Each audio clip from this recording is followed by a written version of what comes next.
eso de ayudantes de dirección y de Y trabajo. Walter Brennan conduciendo el carro y John Wayne metido en el agua, ¿no? Y la cámara detrás de Walter Brennan. Hacer 2 que es planos algo... al día iría, porque para volver a montar otra vez el contraplano. Eso es una cosa tremenda. Yo creo que como él era productor, ahí él dijo, pues esto vamos a hacerlo como lo veo así y así. Y duplicó el presupuesto de la película y acabó un mes por debajo del plan de rodaje, cosa que por otra parte hacía con bastante frecuencia, dicho sea paso. Hay un lado ahí que es interesante en esa escena y lo del cruce del río también, que es que se ha abusado demasiado de la brillante expresión de la cámara a la altura de la mirada del hombre y parece que siempre la cámara de Hawks está fuera, cosa que además en las películas últimas tiende a estar fuera de la acción. En esta época todavía, pero también en Atari, por ejemplo, y también en Peligro Línea 7000, la verdad es que la cámara muchas veces se coloca al espectador en una posición para que comparta la acción.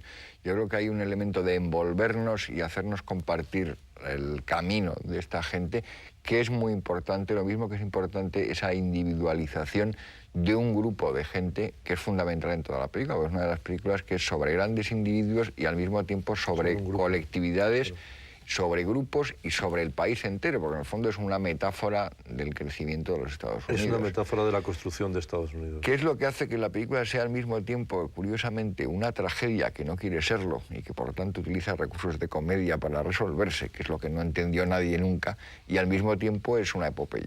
Yo creo que es lo que hace que esa película, como antes decías, que sobrepasa todos los géneros y los mezcla de una manera que yo comprendo que haya causado muchos desconciertos. La verdad es que uno repasa la literatura sobre Río Rojo y parece que ha habido más que nada incomprensiones o bien elogios un poco vacíos. Es decir, se ha dicho, estupenda, un gran western, no sé qué, pero nunca se ha explicado por qué. Y luego siempre han salido unas peguitas y tal. Yo creo que es una película enormemente original, enormemente personal, en la que, por ejemplo, ha desaparecido una gran parte por los conflictos que tuvo a cuento de Joan Drew, con la que se casó poco después, por otra parte, John Ireland, con buen gusto, y Hawks, que eliminó gran parte del personaje de Cherry Valance, que probablemente hubiera creado un segundo foco de conflicto. Pero yo me temo que si hubiera mantenido el segundo foco de conflicto, hubiera debilitado el gran foco de conflicto que hay en la película, que es entre la concepción, llamémosle feudal, del señor feudal, y la figura autoritaria. Para mí, a mí siempre me recuerda a Iván el Terrible, el personaje de John Wayne, que es un personaje que en algún sentido pues, puede ser necesario en una época histórica para la fundación de un país o para liberar a un país, pero que naturalmente llega un momento en que ese momento se le ha pasado, cosa que aquí no se nota mucho si no eres consciente de ello, porque está dada una elipsis, que es que ha ocurrido en medio la guerra civil. Y ese elemento de después de la guerra civil se ha quedado en un personaje del pasado y le toca coger el relevo al personaje de Montgomery Clift. Además ha viajado, ha salido de ahí. Y ha estado en la guerra. Tiene experiencia para cuando van a defender a la caravana, dividir a los hombres que bajen por dos lados, y eso es una táctica típicamente militar, no de gente que conduce ganado. Pero volviendo a la complejidad o a lo divertido o a lo atractivo de la película, es todo ese juego de dualidades que ya habéis dicho, pero podemos seguir, por ejemplo, la construcción de Estados Unidos, pero al mismo tiempo un país con convicciones, es un país de inmigrantes que van hacia el oeste. Pero esos inmigrantes que van hacia el oeste tienen fuertes convicciones, pero ante todo está el pragmatismo, que es el viraje a Villain.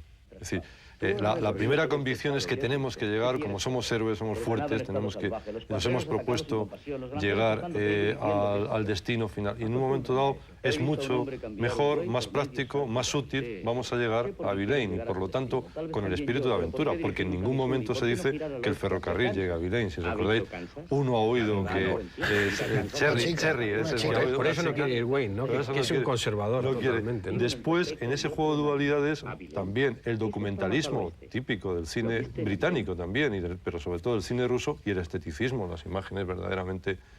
Tú contabas al principio de ver la película, la de la niebla, que han podido ver los espectadores ahí.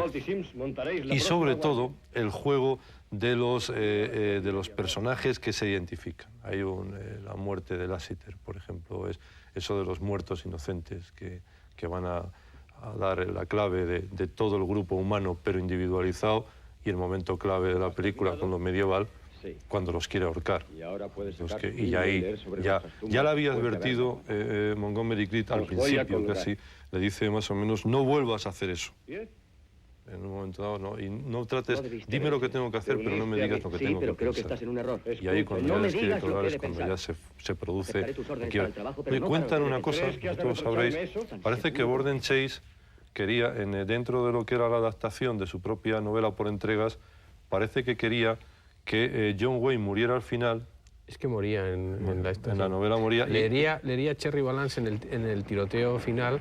Lograba, efectivamente, no había muerte en el duelo final entre Clift y Wayne Tom Danson. Ellos cogían una carreta, regresaban y justamente después de pasar Río Grande moría ya en territorio de Texas John Wayne. Y después el papel de John Drew parece que estaba casi a lo largo de la película para ir creando esa tensión. Empezaba muchísimo antes y no existía en cambio el personaje de Fenn. Claro, ese lo crean Hawks y es ni el personaje de Tess Milley y el personaje de John Drew en la novelización. Vamos, en la novela, que era un serial publicado en diciembre del 46 y enero del 47, si no recuerdo mal, en el Saturday Evening Post, era un personaje que era, bueno, una prostituta de alguna forma, o al menos una mujer de vida fácil, que había conocido al regreso de la guerra tanto John Ireland en la frontera, quizás sea el vestigio de la chica de Abilene que aparece en la esta, y que había conocido también Montgomery Clift, y reaparece después en esa caravana en la que va protegida por el Donegal, que es un jugador que tenía una cierta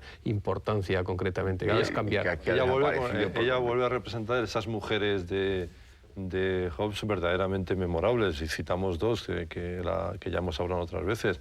La Lauren Bacall, que encaja maravillosamente bien de Tener o no tener, o la Jane Arthur de Solo Los Ángeles. O la Angie Dickinson de Río Bravo, que también es un poco... Por ejemplo, y que también juega a las cartas, es algo que está en ese mundo. Una seguridad aplastante, que lo tienen claro desde el primer momento y se enamoran inmediatamente. Le dice irónicamente, está usted en el fango, porque está disparando, y luego la manera en que resiste. Ahí hay una secuencia maravillosa, que es cuando aparece otra vez John Wayne, y esa que me parece prodigioso cómo está rodado y cómo está escrito ese intercambio en el que sin querer ella descubre el secreto de la vida de John Wayne, y él descubre que ese ítem, ese objeto que ha dicho Fernando, el brazalete, que va de mujer a mujer, porque inicialmente la madre se lo da a Wayne a Fenn. Fenn lo pierde con el indio, lo recupera. Wayne, y eso es importante, lo transfiere al chico, a Montgomery Clift. Este se lo da otra vez a Tess, a una mujer. Es decir, es un circular, es casi como... Es una construcción totalmente como la Ronde. Que efectivamente, como la Ronde, o el abrigo famoso... 73, o las joyas de Madame D, o una cosa los 6 cuentos de Manhattan de Vivier, ¿no? Oye, y después, para romper los géneros también, o por lo menos para empezar, la película empieza con un final.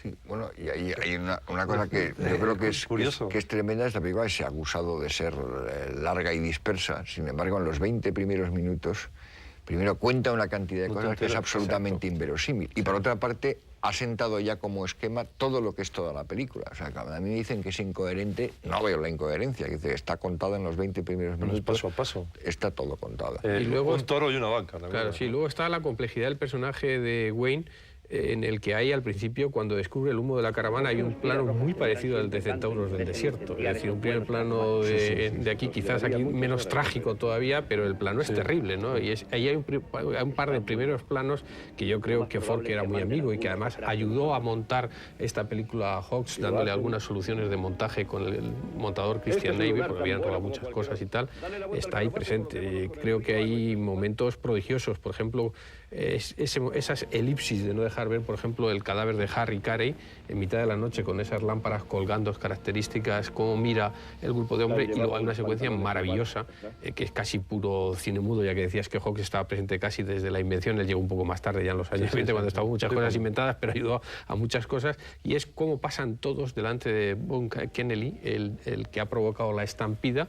Wayne no le dirige ni una mirada, nadie le dirige ni una mirada, y en un momento en que simplemente monta sobre el plano de Bunk Kennelly, sobre la carreta, y van pasando las sombras de sus compañeros. Es de una concisión, pero además de una ausencia de retórica, pero además añadiéndole un plus de dramatismo, que yo creo que esa es la seña de Hawks, es hacer las cosas simples y fáciles, pero dándole todo un background, todo un patio trasero lleno de complejidades. Todos los personajes de esta película son extraordinariamente complejos, por no hablar de la secuencia del alistamiento, que de arriba abajo casi merecería una película, vamos, cómo está rodada y cómo están... Parece de Griffith esa secuencia. La cantidad de pequeñas historias que, como dice Miguel, prácticamente nos ha presentado casi todos los personajes y lo que significan a lo largo del relato. Está en el sentido de